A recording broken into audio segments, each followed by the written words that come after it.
Get out your catwalks. It's time to talk about models. Welcome to your 9.7 notes on linear, quadratic, and exponential models. By the end of the day, you will be able to choose between those three categories to model your data. Okay, quick review. Linear is something that's liney. Looks like a line, like this. All lines follow the pattern y equals mx plus b. That means the difference in y values is constant. So as x increases, y increases by the same amount every single time. Okay? Yes. Quadratics. Quadratics look like this. They always have the shape of a parabola. So you know what I'm talking about. They'll always have an x squared. Here is the difference of their differences is constant. So what happens is if you take a line that represents like their current slope, this isn't going to work out well. Hold on. Okay. So at any given moment, you can have a line that represents it, and that line, the slope of that line is changing at a constant rate. So the difference of the difference is constant. If that's kind of abstract to you, don't worry about it. We will go over that in a little bit. We also talked about exponential. An exponential function is one that has x as an exponent. It takes this shape. Ooh, that's exciting. Okay, wow. Okay, it takes this shape right here. And here the y values are going to have a common ratio. So you're going to be dividing. In a nutshell, lines, a linear function makes this sound. Quadratics make this sound. And exponentials make this sound. Like that. All right, end of class. I'm just kidding. Okay, so how do we know which one fits? Well, my favorite way is to graph it, is to literally look at it. So we graph the points at 0, 0, 1, 1, negative 1, negative half, for 2, up 3. And then we figure out, okay, can we draw a line to connect them? I mean, kind of. Can we make a parabola to connect them? Not. Does that answer your question? Can we make an exponential function to connect? Oh, yes. Yes, let's go with that one. That looks much better. Okay, so we will end up going with exponential because that is the shape that it makes. Yay.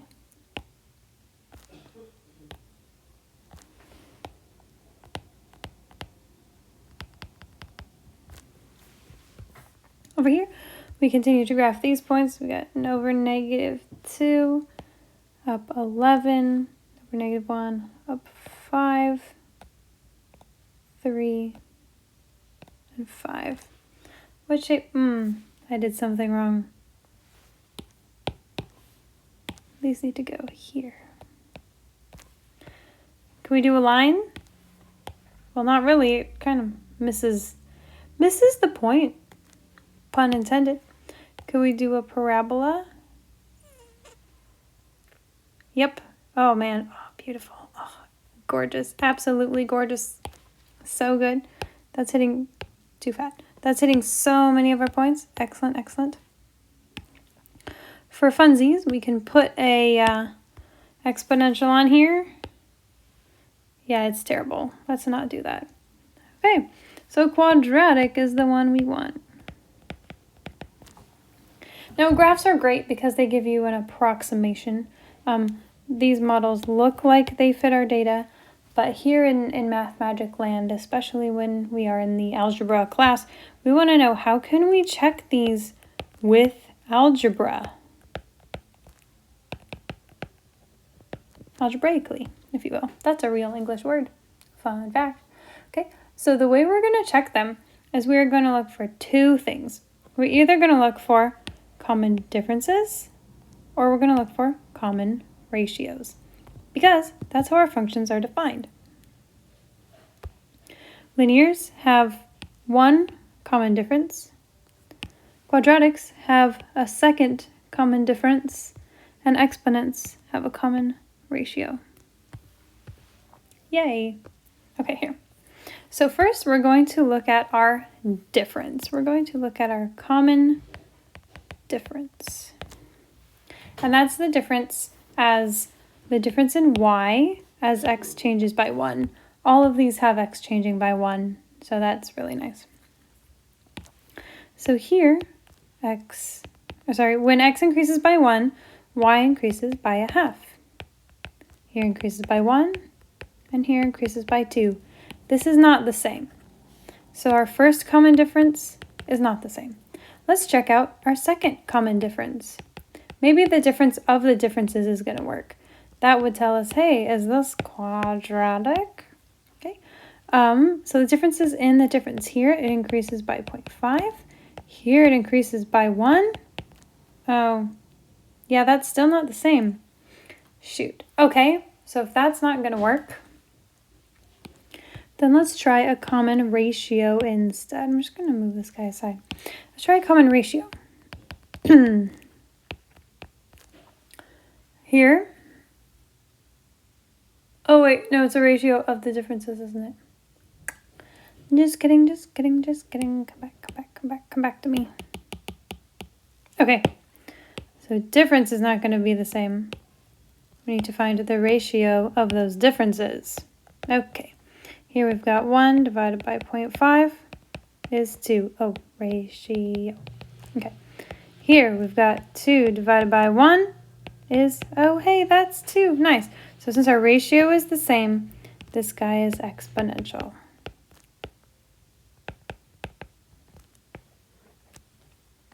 That was a nice circle, oval. Okay, again, we're going to start at our common difference. And we're going to check our first difference. How does y change when x increases by 1? Here, it goes down by 6, goes down by 2, goes up by 2 again. Crazy. Okay, well, that was weird. That's definitely not the same. Let's check for our second common difference.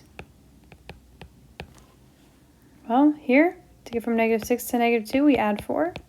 To get from -2 to +2, we add 4 twinsies. Okay, since we have a second common difference, that tells us that it's a quadratic. Awesome. Okay. So again, if you're looking for linear, you just check that the y values, the difference in the y values stays the same. If you're checking for quadratic, you check that the difference of the difference stays the same. If not, see if they have a common ratio. Cool. Now for something completely different. A parent function is going to be the most simple form, of a family of functions. You always start with a parent function to write your model. So first you want to figure out what kind of a model it is, and then you write an equation to model it. We already established that if you have a common difference, that's going to be linear. And the linear parent function is, parent function is y equals x. And all linear functions will take the form y equals mx plus b. So when making a linear model, you need to figure out what's your m and what's your b. If you find that you have a second common difference, that tells you that is a quadratic. The quadratic parent function is y equals x squared. And all quadratic functions are y equals ax squared plus b, x plus c. So once you've established, yes, I want to make a quadratic function, then we need to figure out what your a value is, your b value is, and your c value. Finally, common ratio indicates that you have an exponential function, which are exponential amounts of functions. The exponential parent function doesn't really have 1 because you have to go off a base. So let's go with 2 to the x power. All exponential functions are y equals some number a times another number b raised to the x power, and then you add c. So this example down here, fun fact, is just y equals 1 times 2 to the x power plus 0. That's as basic as it gets. Cool? Cool. So again, you're always going to be confronted with x values and y values. They might be in a chart like this. They might be on a graph. Either way, I like to make a table like this because it's really easy to visualize your differences. So you'll check first for your common difference. If that's common, you know it's linear. If it's not, check for, so your first difference. If that's not it, check for your second difference. If that's not the same, go back to your first differences again and check if they have a common ratio. If your differences have a common ratio, then you are exponential. Okay, that's great and all, but when are we going to use this in real life? Well, I'll tell you. Let's say you, I don't know, are involved in the theater company. You know, maybe you might be, I don't know. The table shows that's a shout out, okay? Special shout out to all of our improv and our theater people and our dance people and our arts people, but you know, theater. Table shows the annual income of the theater company. What type of function best models the data? Write an equation to model the data. Cool. Also, why is this important? Because it helps predict what's going to happen in the future. Math is magic. Okay. So we need to figure out what type we want. We can graph it. We can look at the common difference. In fact, let's do both. So I know at year 0, it's like the first year they measured, the income was 18,254. Okay, 18,254 is going to be like here. And then we go 1 year over. Is this 1 year? Yeah, okay, awesome. 18.7 is going to be about here. 19.2 is like there. 19.6 is like there. And 20 is going to be like there. Oh yeah, okay, cool. So they look to be in a line. So let's check. Do we have a common difference? Do we have a first common difference? Well, our year is always increasing by 1, okay? So 18,730 minus 18,254, that's 476. Our common difference here is 400, or our difference here, it's not common. 45, 480, oh, and then 480 again. So is this a common difference? It's not, but it's close enough. It's pretty close. And life rarely gives you perfect numbers, perfect situations. But we're going to call it. We're going to say, yeah, that is a line. That's good. So our linear model follows y equals mx plus b. Now we just need to figure out what line fits these data. We need to figure out, okay, what is our slope? We're going to do a throwback to our slope. And we're also going to do a throwback to our intercept, our y-intercept. Remember that all the way back then? So, good. Okay, so we need to find out our slope. And we need to figure out our y-intercept. A y-intercept is easy because that's when x equals 0. So, ta-da! I found that. You're welcome. So that's equal to 18,254. Cool.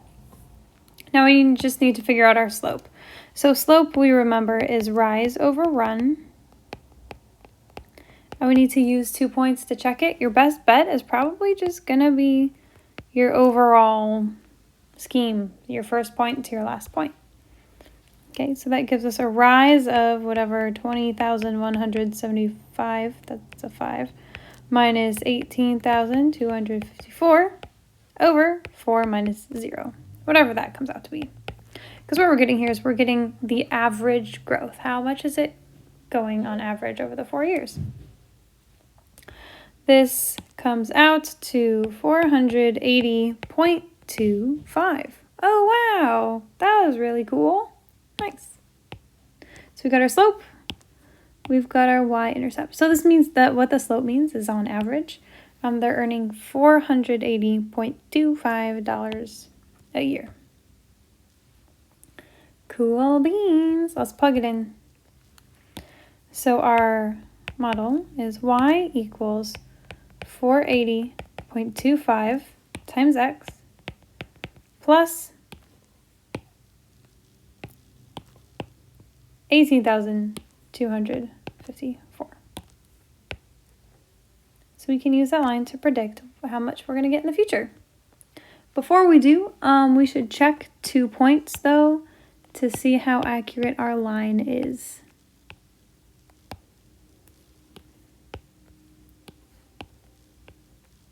I'm going to pick the two first, not the two first ones. I'm going to pick the 2 extreme ones.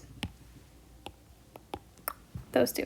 I'm not going to use 0 and 4 because we used them to write the line, so of course that's going to work.